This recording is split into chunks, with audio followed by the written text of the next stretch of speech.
Jeg har fundet den her oversized t-shirt fra H&M Divided til 50 kroner. Til at starte med skal du markere, hvor dit bryst er.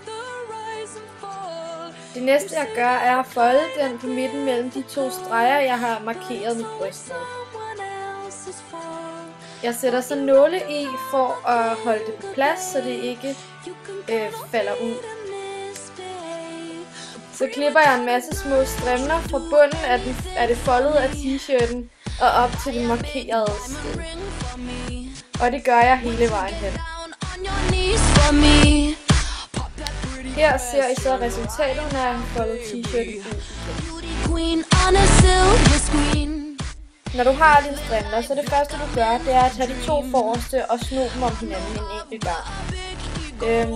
Derefter lader du bare den første strimler hænge, og så tager du den næste og snor den rundt om der. Og det gør du bare hele vejen hen. Det kan godt være, at det er lidt svært at se, men jeg håber, at du kan finde ud af det.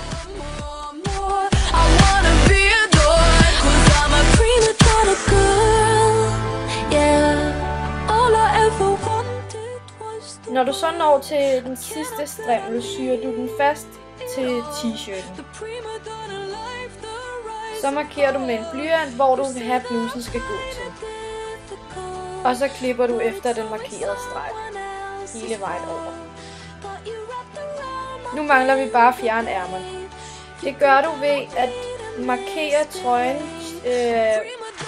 cirka 1 cm væk fra syningen. Jeg har angivet nogle punkter der, hvor jeg har tænkt mig at klippe, og så klipper du ellers bare ærmet af.